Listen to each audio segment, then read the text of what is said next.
Seja um umbandista e se torne uma pessoa melhor. Será? Você está com Patrícia e Beth da Umbanda na Prática, dirigentes do Templo Jubi Rompê. E seja muito bem-vindos, meu irmão, aqui a mais um bate-papo, que é o que a gente faz, né, Beth? Esse podcast é um grande bate-papo aí de reflexões, de teorias. De inteligência espiritual, buscando mais conhecimento, ampliar aqui os nossos conhecimentos, né, na verdade. Eu vou ser até um pouco mais audaciosa, viu, Paty? Na verdade, eu acho que o podcast, ele proporciona uma maturidade espiritual. É isso aí. Né? A pessoa começar a olhar a coisa com mais maturidade, olhar a coisa com um pouco mais de frieza, porque apesar de linda, a Umbanda, ela tem ali uma forma de funcionamento muito próximo da nossa realidade. Exato. E aí, esse tema de hoje é em homenagem a todos nós que, de certa forma, nos sentimos super, mega poderosos e que também acaba despertando uma falsa ilusão em algumas pessoas de que você é o super poderoso e de que você pode não errar. Você pode não errar, você pode não ficar doente. Por quê? Porque você é um bandista, você é uma pessoa melhor. Como é que você pode errar? Como é que você pode fazer coisas ruins, né? Então, a casa, na verdade, que se estende a esse trabalho aqui nas redes sociais, principalmente no YouTube, ele preconiza a postura e comportamento dentro da Umbanda, né? Então a gente vai falar da Umbanda porque nós somos umbandistas, certo, Beth? E apesar de quando a gente fala de comportamento, parecer que a gente está falando de uma coisa que não tem nada a ver com a religião, na verdade... Tem tudo a ver. Tem tudo a ver, tem exatamente. Tudo a ver. Por quê? A religião, ela existe por 3 motivos, né? Por várias questões, mas por 3 motivos em especial. Ela existe para nos trazer um conforto, um suporte. Isso qualquer religião, não apenas a Umbanda, tá? Isso não é um privilégio apenas da Umbanda. A religião, ela existe para nos trazer um suporte, né? Uma base para que a gente se segure em alguma coisa, né? Eu lembro que na faculdade eu tinha um professor que, inclusive, era psicólogo, que ele falava, né? Se não tem nenhuma religião, ame o livro. O livro vai ser seu Deus. Porque você tem que ter alguma coisa a se apegar, né? Na hora a minha mãe do desespero. dizia isso quando eu era criança, que eu não gostava de ir pra igreja, né? Católica. Pra você pegar no livro? Não, ela já me falava ao contrário. Ela falou, minha filha, você tem que ter alguma religião. A pessoa tem que ter alguma coisa na vida. E se alguma coisa é que ela não conhecia essa teoria do livro, por exemplo, eu acho. Ah, pode ser. Mas assim, você vê a sabedoria, né, de quem às vezes nem estudou tanto, mas que você vê? tem uma sabedoria. Minha mãe é uma pessoa que ela não tem estudos, assim, então, mas tem uma sabedoria aí. Uma sabedoria internalizada, né? Então, a gente precisa de ter algo a que acreditar. Algo que nos ajude a passar pelas dificuldades, que nos ajude a ter um pouco de esperança. Então, para muitas situações, quando a pessoa tem uma fé, seja ela qual for, evangélico, umbandista, candomblecista, budista, a pessoa ela se apega naquilo e é o que ajuda ela muitas vezes a ter força para coisas que normalmente a vida, a terra não permitiria. Fora isso, a religião ela também tem uma função de nos prover um contexto social mais adequado com aquela nossa forma de pensar. Então, ela também serve para a gente ter esse momento com outro, de preferência com outro que tenha uma forma de pensar parecido com a minha, porque quando a gente está numa mesma religião, a gente tem, em tese, uma mesma crença, os mesmos valores, ou pelo menos próximos, e isso te ajuda a ter uma qualidade de relação. O ser humano, ele é um ser que foi criado para viver com o outro, ele aprende com o outro, ele interage, e nessa interação, ele vai se desenvolvendo. Então, a Umbanda, ela também proporciona isso, apesar de não ser o objetivo principal dela, mas ela promove essa união, né? Eu fui de uma casa que é muito grande, que tem muitas unidades. Eu já vi casamento ser feito, ser desfeito, já vi gente nascer ali, gente ser batizada ali, arrumar mulher ali. Então, quer dizer, é um contexto social onde você vive com pessoas, interage com pessoas. Então, ele também tem esse contexto, né, de te trazer, porque o ser humano precisa desse senso dessa sensação de pertencimento. Eu estou em um grupo, eu pertenço a um grupo. Então, isso também ajuda no desenvolvimento do ser humano, do cognitivo, do comportamental e o principal, né, e não o mais importante, não vou nem dizer o menos, o mais importante, que é fazer a reforma íntima, nos proporcionar a possibilidade de fazer uma reforma íntima. Então, quer dizer, com toda essa contextualização de que uma religião pode proporcionar, o comportamento ele está totalmente atrelado. Porque não tem como eu estar numa religião e não rever a minha forma de pensar, os meus valores, as minhas crenças, né, Paty? Na verdade, quando você busca uma religião, primeiro, a gente precisa entender uma coisa. Cada pessoa tem a religião, busca a religião por um motivo seu particular, né? E às vezes ela busca por um motivo que ela acha que aquele é o principal motivo e na verdade não é. Ainda tem essa também. Mas quando você entra, é importante as pessoas entender a filosofia daquele lugar, os conceitos daquele lugar. E quando a gente fala de Umbanda, é diferente de uma outra religião que não tenha, por exemplo, esse contato com os espíritos. Então, como a gente tem esse contato com os espíritos, aí vem a pergunta: será que nós absorvemos os valores que as entidades nos passam? Esse é um ponto. Quando a gente fala de que nada é uma coisa só, né? Tem aquele pessoal que procura a religião por diferentes motivos, né? Problema de saúde, aí vai lá se apegar na fé. Às vezes a necessidade de fazer alguma coisa pelo próximo, então entende que na igreja ele está fazendo. Ou uma necessidade interna de se conectar com o sagrado, e aí vai lá pro pastor, vai lá pro padre e assim vai. Às vezes a pessoa ela tem a necessidade que faz ela ir, mas às vezes também não. Às vezes ela tá indo porque a família toda vai, às vezes é porque ela acredita que ela precisa de uma religião. Porque se sente bem, nem sabe de onde vem esse sentimento que é gostoso. Por causa do tabaco, né? Nossa. No caso da Umbanda, sim, né? Mas aí eu tô falando numa maneira ampla, né? Sim, De uma maneira ampla quando a gente fala de outras religiões. A pessoa se sente bem, ela tá num grupinho de pessoas que ela gosta de estar próxima. Então tem vários motivos, né? E cabe isso também, né? Ou por conta das músicas que tocam, né? Que, uma soma, que tocam, né? no sentido figurado mesmo, né? Que toca, né? Sim. Do lugar, daquela energia. Para todas as religiões, na verdade. A pessoa às vezes não sabe por que tá indo, mas gosta. Exatamente. Só que esse que é o ponto. Eu acho que é por isso que a gente esquece que o tempo todo... Na verdade, o tempo todo nós somos vigiados. Nós somos observados o tempo todo. O tempo todo. Isso independentemente até de redes sociais. Então, quando você tem uma religião... Por que igual quando a pessoa fala assim... nossa, mas a pessoa é um bandista. E olha que a pessoa é um bandista. E olha que a pessoa... Quando você vê alguém fazendo alguma coisa errada, a gente vê isso até nas mídias mesmo.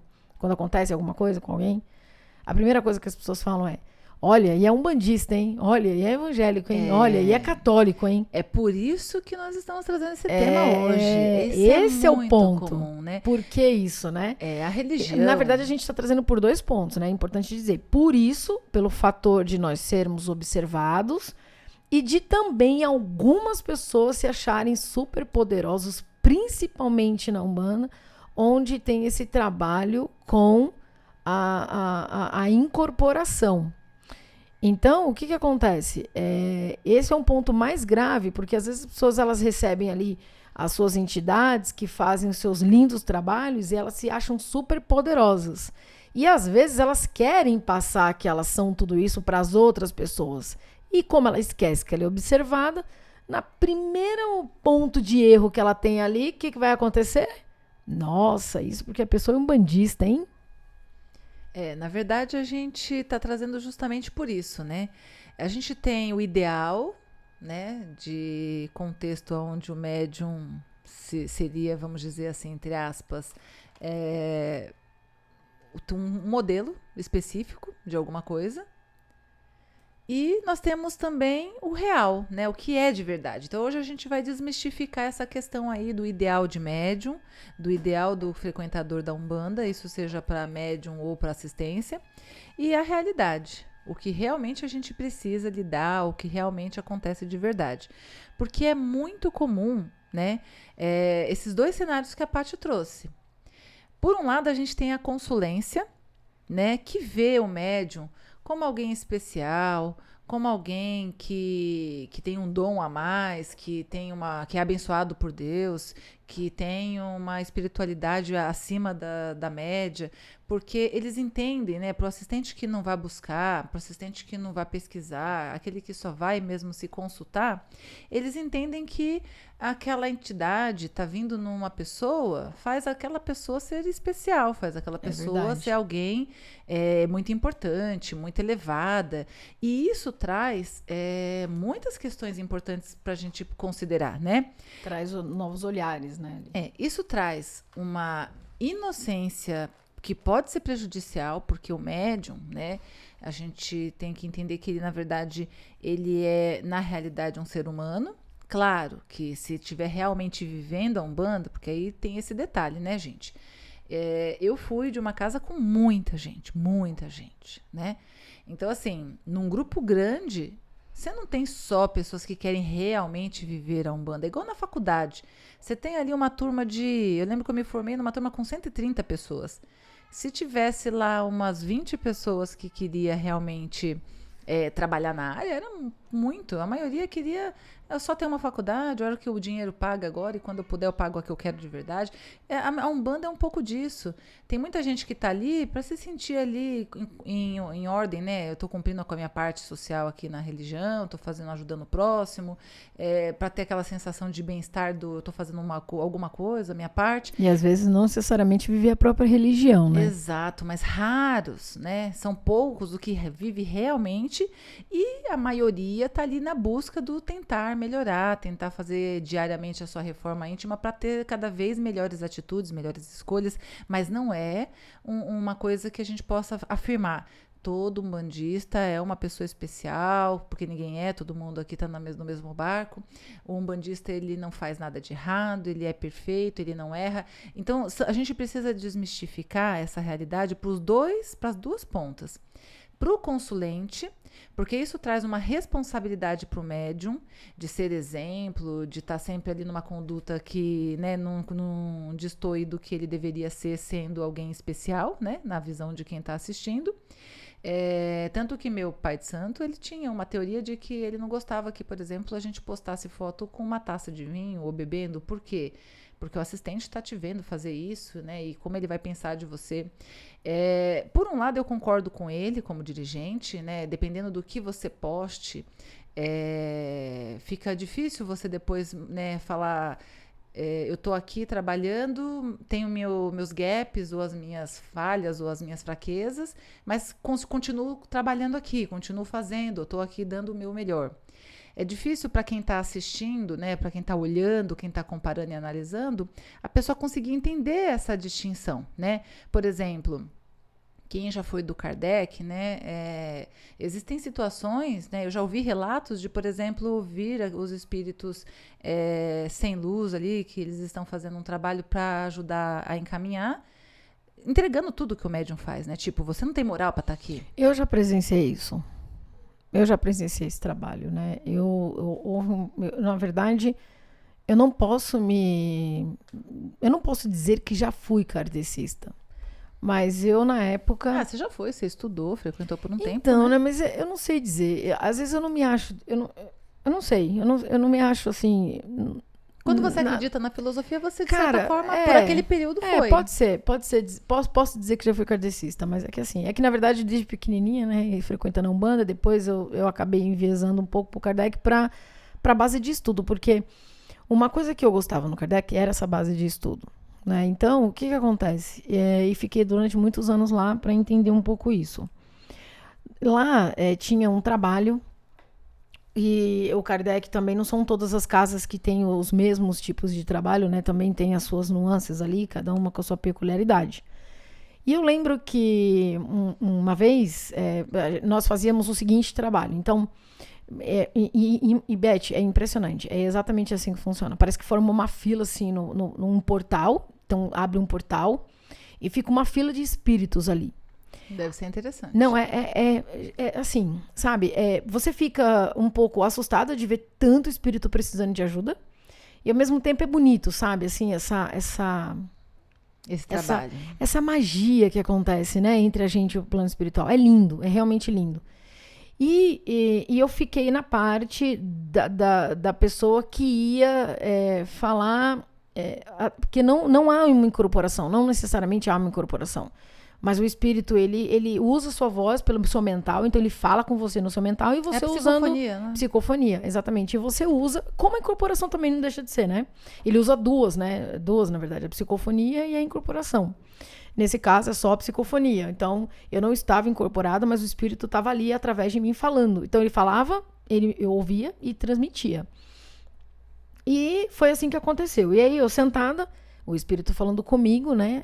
E alguns vêm assim com muita raiva, tipo, o que eu tô fazendo aqui? Eu não quero estar aqui, esse lugar não é pra mim, vocês não são ninguém. Aí ele começa a vir um pouco bravo. E por sua vez, a outra irmã, né? A outra médium que está na frente, ela vai conduzindo, ajudando esse espírito para que ele, junto com os espíritos de luz que estão ao lado, seja aberto, encaminhado. Mas ele precisa querer. Olha só como é que o livre-arbítrio é lindo, né? É a conscientização, né? Exato. Você dá a consciência e o espírito escolhe ir ou não. E foi exatamente o que aconteceu. Nesse momento, eu fiquei um pouco assustada, porque o espírito começou a fala para ele que ele não é nada. Ele acha que ele é quem? Esse espírito, esse homem não consegue me ajudar. Aí a irmã perguntando pro espírito, mas por que, meu irmão, ele não consegue te ajudar? Não consegue me ajudar porque ele bebe, ele fuma, ele vive em baile, trai a mulher. Ele foi relatando a vida do médium. Eu já ouvi relatos assim. É impressionante, eu fiquei assim, impressionada. E assim, e ao mesmo tempo um pouco sem graça, porque o médium não sabia onde enfiava a cara, né? Então ficou uma coisa muito desconcertante. Na hora teve que conversar com o espírito. E houve essa conscientização também. Meu irmão, mas aqui nós somos também... Nós erramos também. Aí o espírito insistiu. Então por que coloca ele para tentar ajudar? Ele deveria se ajudar primeiro. Olha a inteligência do espírito. Eles são espíritos muito inteligentes. Olha mesmo, a inteligência do espírito. Sim. Né? Mas é lógico que isso, vamos lá. Isso não é uma prática comum, isso depende muito dos trabalhos, depende muito de tudo como acontece, né? O fato é que, e isso a gente vê muito, o que acontece é que às vezes as pessoas, primeiro que o canal existe para isso, para a gente falar um pouco dessa parte do comportamento, da postura dentro da religião. É claro que quando a gente entra na Umbanda, poucos são as pessoas que fazem a reforma íntima ou que percebem essa própria mudança. Eu costumo dizer o seguinte, quando você entra numa religião, seja ela qual for, ou faz um tipo de treinamento, um tipo de imersão, alguma coisa, e você saiu o mesmo, das duas, uma. Ou você não quis absorver nada daquilo, ou você realmente não percebeu a importância daquilo na sua vida e que talvez até tenha mexido com você e você não tenha valorizado de alguma forma. Porque é impossível você ser o mesmo, exatamente o mesmo. Você pode escolher ter comportamentos inadequados. Olha a diferença. Ou de preferência adequados, né? Ou de preferência adequados. Então, aí tudo muito depende. Por quê? Porque o que as pessoas veem hoje é o seguinte, quando eu falei da observação. Você, por exemplo, você tá lá, a gente tá lá fazendo o nosso trabalho. Aí a gente vai pro mundo, bebe, fuma e vai ali pras baladas e posta. Aí o consulente te acompanha. Aí ele vê. Nossa, hein? Olha lá, Beth tomando todas. Olha, ó a postura, ó a roupa que ela coloca. Olha. Então você é observado. E as pessoas linkam, mesmo que você não queira, a religião à sua postura. Então, vamos lá por partes para ajudar o pessoal a entender o que a gente está explicando aqui. Esse exemplo que a Paty trouxe, ele prova justamente isso, né? O ideal de médium seria aquela pessoa que tem uma conduta, né? Diferente justamente por ter conhecido muitos conceitos do que é certo do que é errado. Só que nem sempre a gente consegue, até porque, gente, aí agora eu vou falar psicologicamente, porque eu sou da área das psicos, né? Psicologicamente, todo o processo de alteração de comportamento, ele precisa de um tempo para acontecer. Exato. A gente precisa internalizar. Enquanto a gente não entender de verdade, não encontrar uma lógica do porquê, não é porque alguém está pedindo para mim ser, não é porque a sociedade espera que eu seja, eu preciso compreender isso para mim. Que aí não é uma mudança, né? Aí você está sendo se adaptando um personagem a porque alguém quer que você seja. Exatamente. E tudo aquilo que é artificial, tá aí o Big Brother para provar, né? São coisas que você não consegue sustentar. Todo papel, toda vez que você está fingindo ser o que você não é, você não consegue sustentar por muito tempo. Então, o que acontece? Você precisa fazer uma análise, né, do seu comportamento, mas com a consciência do porquê que você está precisando mudar. E não porque alguém pediu ou porque alguém vai achar mais bonitinho, que é aquela história da conquista, né? Quando você quer conquistar, você faz tudo que você normalmente não faria só para a pessoa ficar apaixonada, para a pessoa ver você numa visão que não é a real, que é onde dá pau depois, que quando você não consegue a convivência, sustentar. Né? Tem a convivência. Você não consegue sustentar aquilo que não é seu. Aí chega uma hora que você para, você esquece, você, né, não dá tanta atenção. É a hora que dá pau na relação que a pessoa fala, meu, não foi essa pessoa que eu conheci. Me venderam o gato por lebre. Mas o que aconteceu? É porque você adotou um comportamento que não é o seu. Então, a gente não consegue manter por muito tempo. Quando a gente muda, quando acontece a reforma íntima, você tem que internalizar esse conceito. Você tem que entender o porquê. Vou dar o exemplo da bebida. Eu bebo, eu gosto de beber, eu tenho prazer em beber. Eu tenho que internalizar que essa bebida faz mal para mim. Pro corpo físico. Que ela vai estragar meu corpo físico. Pro psicológico. Então é uma escolha, mas que tem que estar muito internalizada em mim. Por quê? Porque existe o prazer de fazer isso. Eu fiz isso por anos. Então como é que agora eu mudo da água pro vinho? Não tem como. A mudança ela depende de um tempo. Ela demanda um tempo. Então tem pessoas que quando entram na religião, e aí a gente está falando da Umbanda, apesar de servir para várias religiões, ela precisa entender que esse processo ele vai acontecer. E aí, como eu falei, a gente está falando com as duas pontas.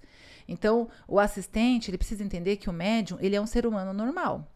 Claro, com um conhecimento diferente, com uma visão da vida diferente. E é aquilo que a gente já trouxe até em outros podcasts. O umbandista, ele cai.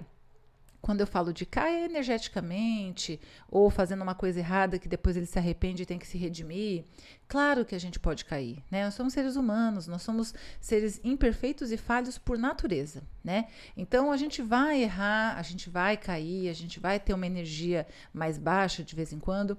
A diferença é o tempo que a gente permanece nisso tudo.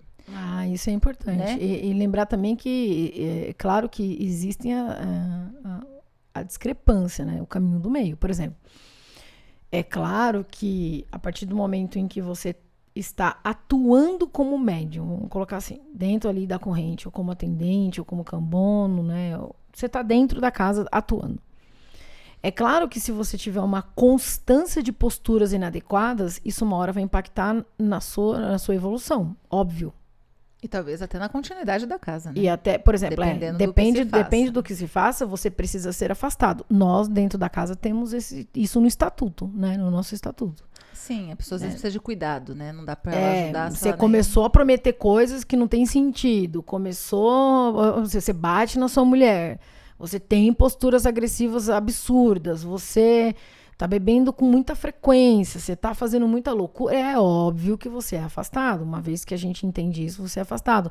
Tem alguns problemas psicológicos também que precisa ser tratado. E até o momento que você se cure disso, você vai receber toda a assistência da casa, mas não, talvez um trabalho muito de linha de frente. É claro que quando tem essa discrepância, isso tudo é avaliado, né, Beth?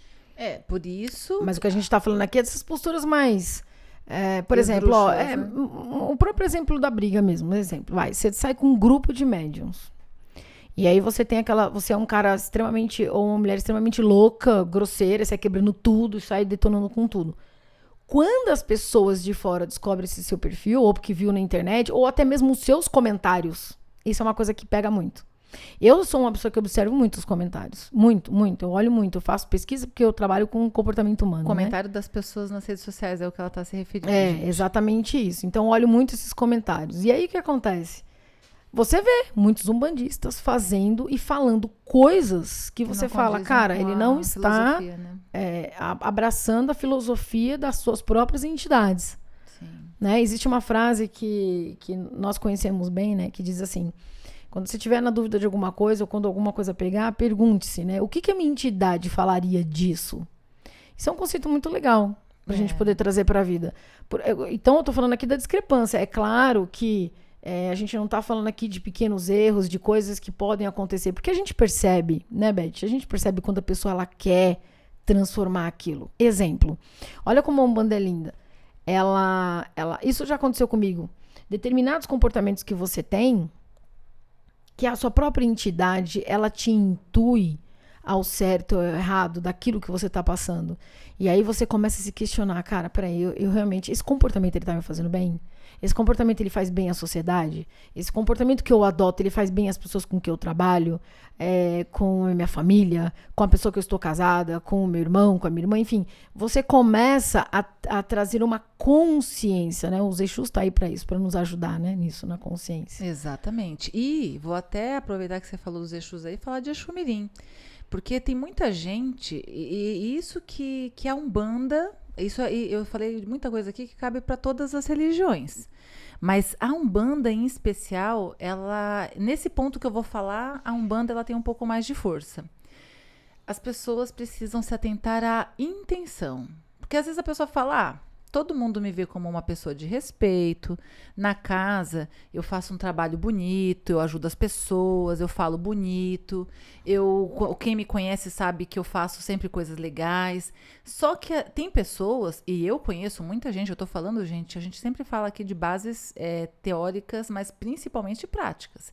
Porque muito mais a prática do que a teoria. Porque eu acho que muita teoria não se condiz, não casa muito com a nossa realidade. E dependendo do filósofo ou do especialista que trouxe, ele fez sobre uma ótica que hoje talvez não caiba tanto porque a gente está em constante evolução. Mas assim, gente, eu conheço muita gente que é legal, é gente boa, é simpático, trata bem. A pessoa é admirada por toda a sociedade. Chega dentro de casa, chuta cachorro, xinga a mulher, maltrata o filho. Então, tem muita gente, muitas pessoas que são assim. Para os outros lá fora, eu sou a melhor pessoa do mundo. E para os meus, para a pessoa que eu deveria dar mais atenção, dar mais cuidado, né? Eu escolhi viver com essa pessoa, eu fiz uma família com essa pessoa, às vezes trata pessimamente mal. Eu conheço muita gente assim. Você olha a pessoa, você fala, meu, que pessoa legal, que gente boa. Quando você vai conhecer na intimidade, a pessoa tem muitas coisas para melhorar. E o Exu Mirim, que trabalha nesse ponto aí das intenções, né? E a espiritualidade de uma forma geral, porque eles enxergam o que vai no seu coração. Você pode estar sorrindo aqui, e dentro de você tá desejando mal, meu Deus do céu, que pessoa insuportável, não aguento essa pessoa, quero matar essa pessoa. Eles estão ouvindo tudo isso, eles estão vendo tudo isso. Então, isso é uma característica que as outras religiões não têm. Como a gente está lidando com espíritos, que como diz um amigo, né, dirigente, eu acho muito legal esse termo dele, porque é muito coerente e condiz realmente com a situação, eles estão no mundo da verdade. Você pode enganar a pessoa aqui da Terra, né? Fingir, sorrir quando na verdade você quer matar, falar palavras bonitas quando na verdade você está desejando mal, fingir que você gosta quando na verdade você quer que a pessoa se estrepe, mas a espiritualidade está vendo. Olha, ele sabe o que vai no seu coração, na sua cabeça e nas suas intenções. É isso aí. Você me fez lembrar aqui de alguns exemplos. Por exemplo, olha, vamos dar um exemplo de como você é observado, tá? Exemplo no trabalho. No trabalho você é aquela pessoa que está sempre tentando ludibriar, enganar seu cliente.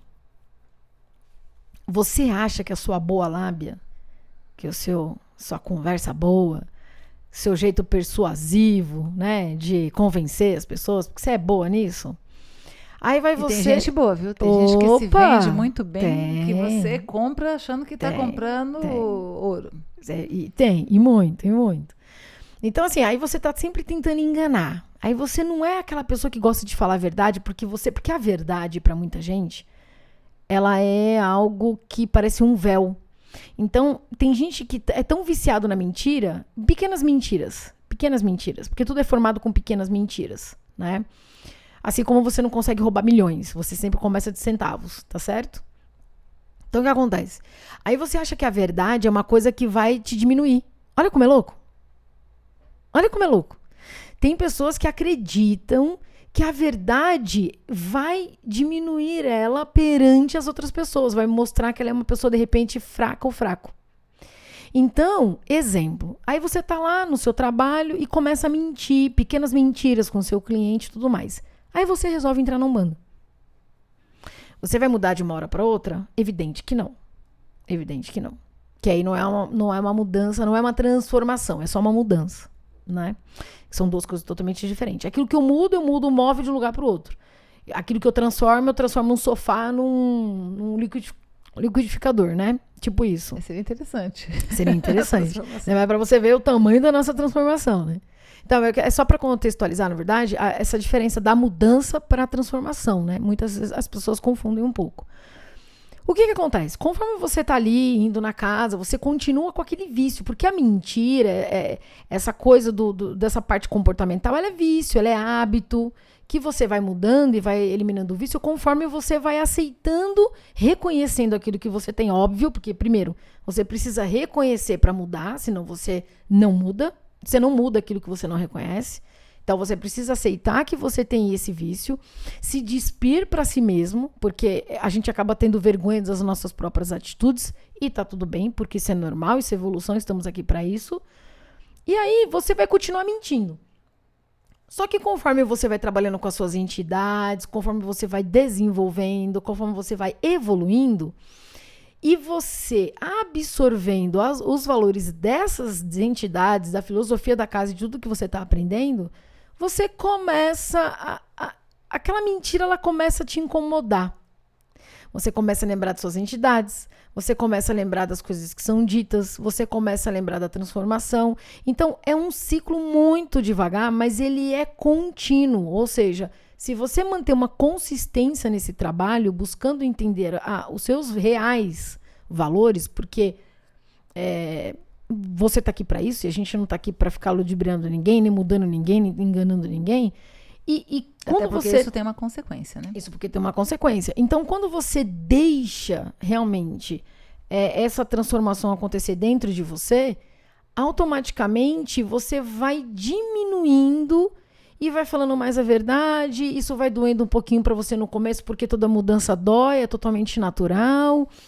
E isso vai começando a se transformar dentro de você. Você não vira santo. Não, ninguém vira. Ninguém vira santo. Mas você é muito mais consciente do que era antes. Sim, e é isso, né, que a gente precisa entender.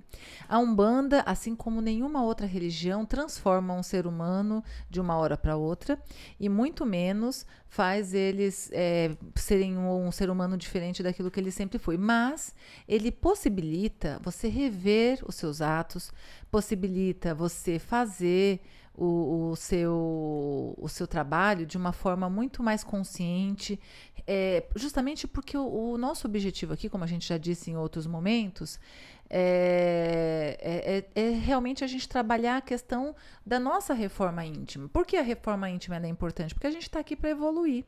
Então a gente sabe, né? Isso é uma consciência que nem toda religião traz. A gente sabe que isso aqui é uma temporada, que, né, não é a vida eterna. A gente sabe que o nosso espírito está aqui não de férias, ele está aqui para aprender, para evoluir, para ajustar contas, para, enfim, cada pessoa, cada espírito é uma situação, mas que dentro desse período a gente precisa estar sempre fazendo o nosso melhor para poder corrigir erros, defeitos, falhas e etc. dentro do possível. Então, e vícios comportamentais, né? Exato. Então, assim, para o assistente é importante entender isso. O médium, ele não é uma pessoa perfeita, não é um ser especial, ele só é alguém que está buscando a melhora, trabalhando junto com os seus mentores, suas entidades, para estar cada vez melhor, para fazer cada vez menos coisas erradas, para cada vez ter menos vícios, para cada vez estar mais próximo do seu crescimento individual. O médium também, porque existe o outro lado. Tem médium que se sente o superpoderoso, né? Eu incorporo uma entidade de luz. Isso cura, que faz algumas previsões. Isso quando não interfere ali para dizer que a entidade é o rei, é o cacique, é o dono da tribo, é o dono da porra toda. É o Exu das maiores trevas e tal. Exato. Então, assim, essa coisa de dizer que a entidade, né? E às vezes a entidade realmente tem um trabalho lindíssimo, traz esses resultados assim que infelizmente para a pessoa que tem uma vaidade faz com que ela tenda a ir para esse campo, né, do eu sou especial, a minha entidade é especial e coisas do tipo, e isso faz a pessoa achar que ela tem um superpoder. faz ela achar que ela tem que estar com tudo bem. E isso tem duas pontas preocupantes, né? A primeira, de que na verdade ela não é nada disso. Muitas vezes não é nem a entidade dela que está fazendo tudo aquilo pelos consulentes, assistentes, é a entidade da pessoa, porque a entidade ajuda a outra entidade a chegar, né? É uma egrégora, né? As suas entidades com as entidades da pessoa que está ali, que se une fazendo aquela força para ajudar aquele consulente, para ajudar o médium, e né? muitas vezes fazer o consulente chegar até a própria entidade. Exatamente. E aí é ela que faz tudo, o mérito é dela, e a pessoa fica ali, se vai descendo de uma coisa que nem é, né, uma coisa que daria para ser. Exatamente. E aí, essa outra ponta é preocupante, porque vai para um campo da vaidade que não é legal, né, não cabe para Umbanda, que é a humildade, tem um conceito da humildade, e vai para o outro campo de também achar que nada vai acontecer com ele. Eu conheço muitos médiums que acham que por ser médium não pode ter problema, não pode ter um acidente, não pode acontecer uma questão porque eu tenho que estar protegida, as entidades têm que me proteger. Na pandemia, nós temos um amigo dirigente que falou, não, as entidades têm que nos proteger, porque nós estamos trabalhando por eles. E por um período, inclusive, manteve o terreiro aberto, porque disse que lá o Covid não ia pegar. Porque a entidade tem a obrigação de livrar a gente disso, já que a gente está trabalhando por eles. E o que aconteceu? Ele e muitos médiuns pegaram. Também outra situação para exemplificar isso, eu conheço uma médium que tinha muitos anos na Umbanda, frequentava a casa que eu frequentei aí por 30 anos, e ela tinha aquela coisa de que nada poderia acontecer com ela, porque ela tá fazendo direitinho ali a sua gira, suas preparações de gira, vai lá dar a sua doação, e de repente ela foi assaltada. E ela achou que a entidade dela tinha que proteger ela, que a entidade dela não podia deixar acontecer uma coisa daquelas. Ela era uma médium, né, exemplar, fazia tudo direitinho. Como é que isso acontecia com ela? Tentava ser uma boa pessoa. Só que a gente precisa entender que nesse campo, não vou nem entrar nesse detalhe para não alongar muito aqui o podcast, mas existem muitas coisas que estão no meio disso tudo, né? Inclusive, a gente já fez um comentário desse em outros podcasts, mas vale um podcast falando sobre isso aí. Então, porque assim, não é que a entidade não te ajude, né?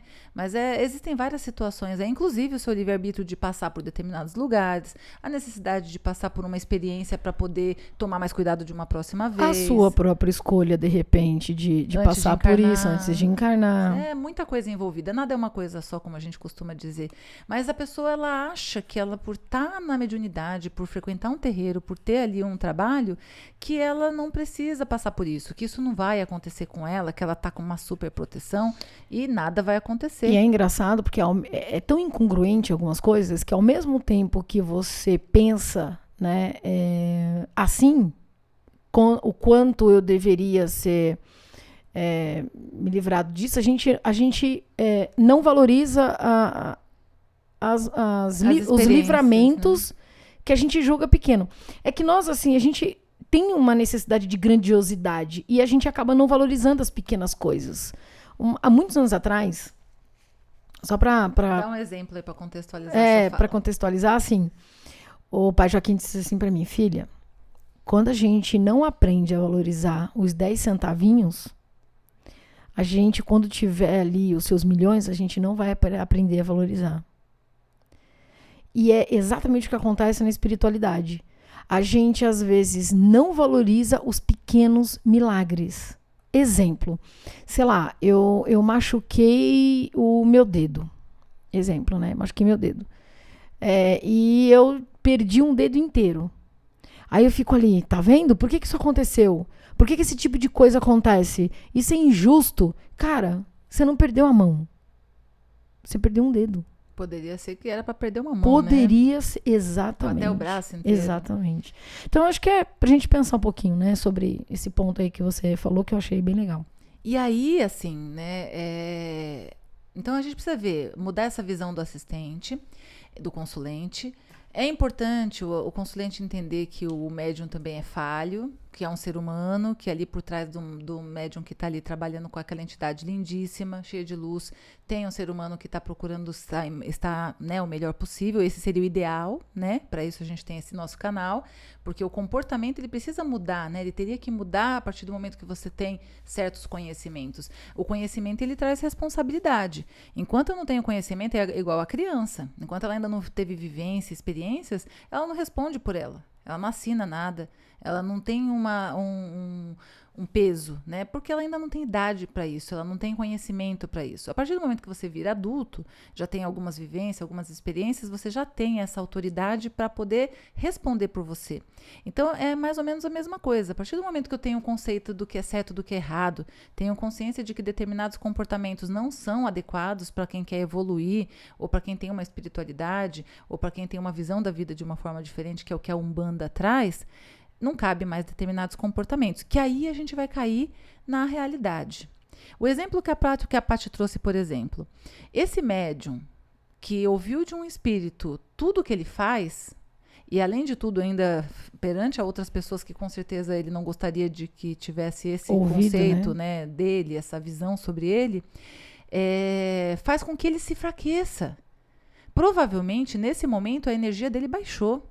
E aí, o trabalho de doação vira um trabalho de risco. É verdade. Ele pode ter saído de lá, não sei como é que foi a situação, e pelo que você falou, você estava no comecinho, então eu creio que você também não tenha olhado com esse olhar.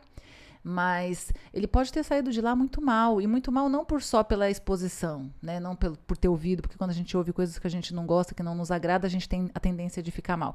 Mas ele baixou a vibração dele com certeza, que de certa forma também foi a intenção do espírito para ele poder realmente parar, né, com certeza, de fazer o trabalho que ele fazia. Então, vocês entendem a responsabilidade? Entender que eu não sou perfeita, que errar tá tudo bem, levar a vida com leveza, né? Acho que a Umbanda, para mim, eu posso falar porque ela entrou na minha vida muito cedo, ela me trouxe leveza, né?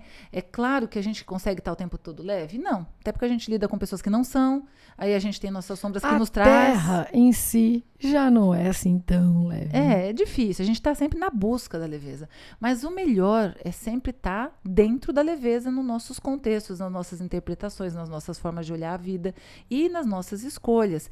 Então, é importante para o médium entender isso. Ele vai passar por problemas, ele não vai ser rico. Eu lembro que a minha avó nunca gostou da religião. Ela falou, vocês vão para essas coisas aí, ninguém fica rico. Não vejo ninguém tá cheio de dinheiro.